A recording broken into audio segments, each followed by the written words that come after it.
Have you ever wanted to get better at booming audio when you're on your jobs? Well, I have 2 gigs I recently did. One was for a narrative film, and the other one was for a corporate job. One of the biggest considerations that you need to worry about when you're booming audio, and this is regardless of what microphone you're using, is you want to worry about position. You want to get the microphone as close to the subject as possible, also while working together with the DP to make sure that the microphone's not in the shot. You don't want to point it directly at their mouth normally. You want to point it between their mouth and their chest. I know this probably goes without saying, but you need to be listening on headphones when you are booming audio. I don't recommend ever that you're running a boom and not wearing headphones. So the corporate job that I did is one where we were in a very noisy environment. This happens frequently with this client I work with, where we end up in loud environments. We end up having to do interviews in a room where there's also other people talking.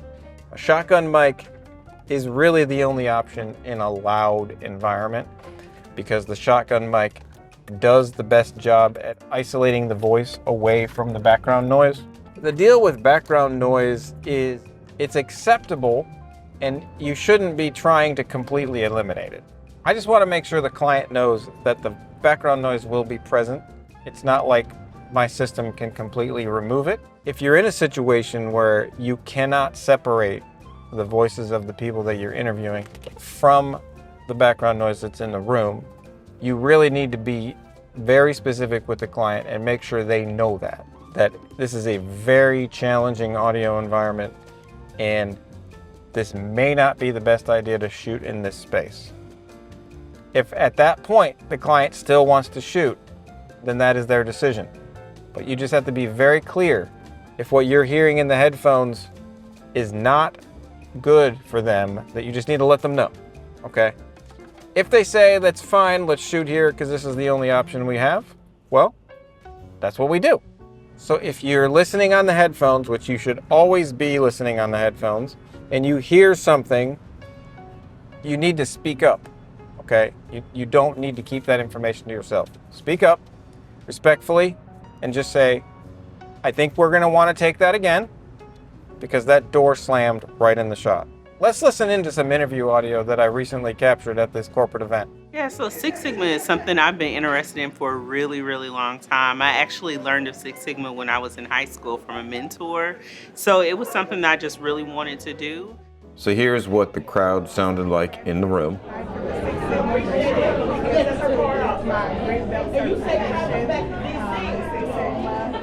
And then here's the audio from my microphone. This is unprocessed, straight out of the mixer.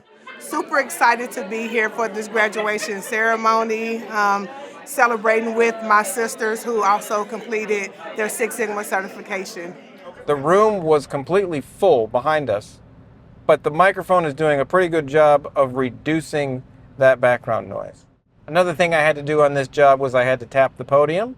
So I ended up using my passive mic splitter. Just take the input from the mic and then send one output to the house, and then I take another output to my soundboard. That allows me to have a clean feed of the microphone. There's a lot of ways to tap a podium. Another option you can use is to take a wireless mic and leave it on the podium, just sort of near the podium, so that it's picking up everything that's happening up there. I kind of use that as a last resort if I can't split the mic. So for those of you who are not familiar with us, we are the Six Sigma Racial Equity Institute. So thank you all for all that you do. Hopefully you'll spread the word and you too will be sitting here with other graduates, much like Lauren. Also want to thank our coach, Harzel. Yes, Harzel. If you like this type of content, feel free to like and subscribe. I've been posting a lot of content where I take you behind the scenes of my freelance projects. Another one up on the channel you might want to look at is I did some freelance audio for IndyCar through Fox Sports. Take you all behind the scenes of some location audio stuff on a green screen. But let's get back to what we were talking about. I did a narrative film shoot recently where we shot 2 short films in one day. Right away when I get on set, I am scanning all of the wireless because I know that usually for a narrative you're putting a wire on somebody. And I have this small scanner that I got on Amazon that I use to scan to see the different frequencies that I might need to work around. Then I will scan on my microphones. I use Sennheiser microphones. I'll scan for open frequencies. I'll use their scanning feature. The big thing after you set wireless mics is turn them up on your mixer and put your headphones on and listen to them for an extended period of time. You want to listen to them for 10 or 15 minutes where you just have your headphones on, and you can have your headphones on while you're working on other stuff. You can ask somebody on set to do a mic walk for you, and that just means to take the mic one at a time and walk them around the room just to do like a range test to make sure that it doesn't break apart when you get a little far away.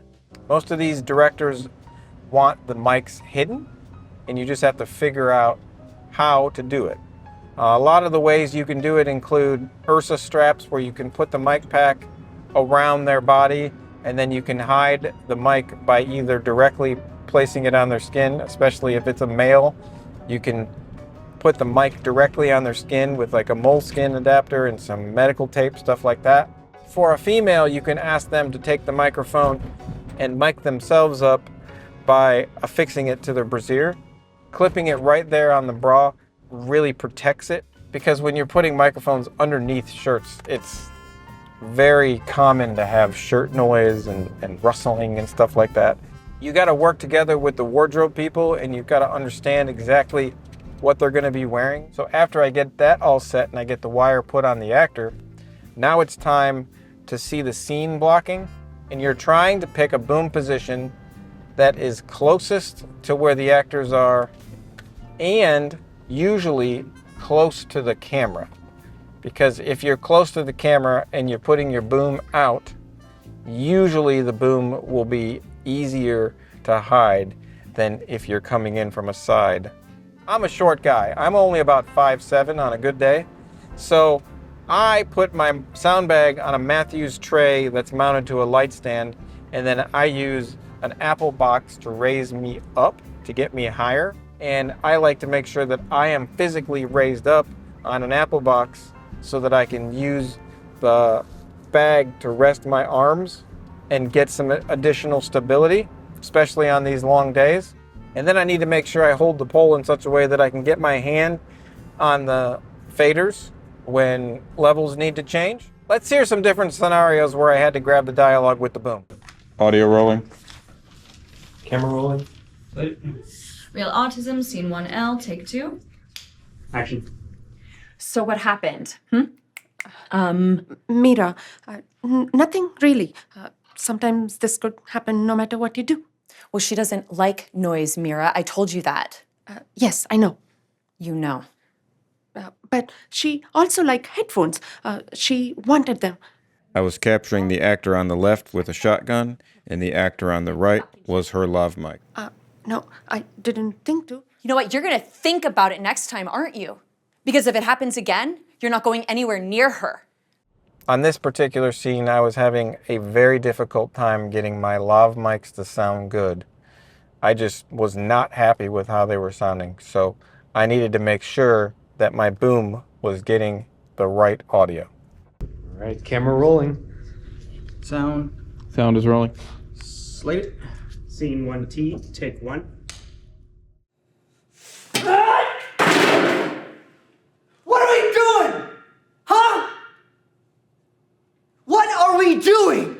Why are we all here? Day after day after day? What is the point?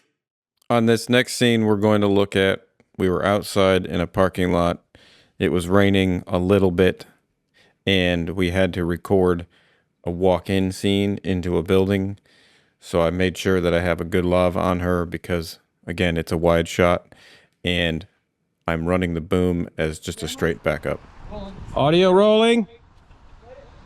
Real autism, 1A. Action. What do you mean she threw things? She only throws things when she's triggered. Well, did they trigger her? Well, I don't care if it was for her safety. Why'd they leave her alone? No, okay, well, who's with her now? Should have brought my gloves there. I didn't know we were shooting outside. On this next scene, I put lavs on both of the actors because, again, it was a wide shot, and I did make sure my boom was in there to catch the dialogue once they got close to each other. Sound is rolling. Slater.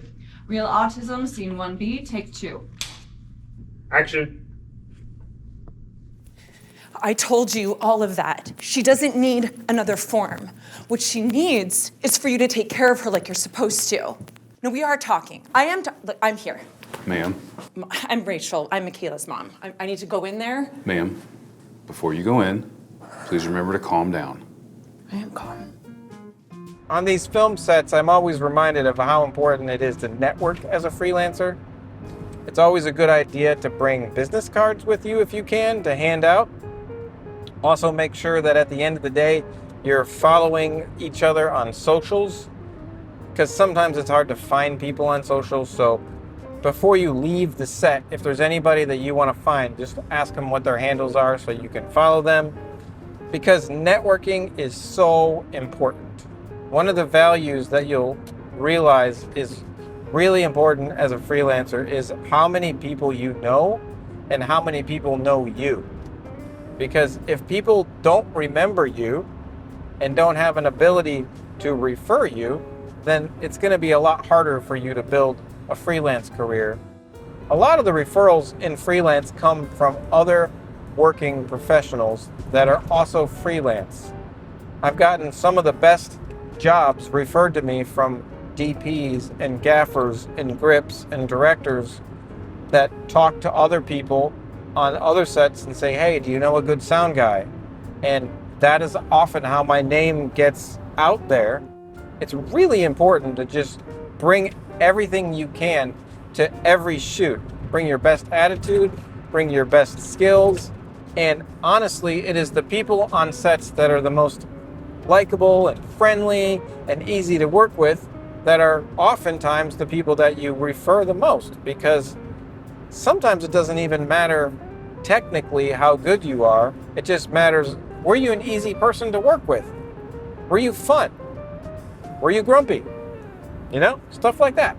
So take that to heart and just know that, again, this freelance life takes time, it takes patience, it takes continued energy. You've got to grind it out for a long time before you can find some results sometimes. Just stick with it. Make sure that you don't give up, and make sure that you are just ready for the long haul. It takes years to build a career, and I just want you to know that you can do it. You can be successful as a freelancer, and I'll see you in the next one.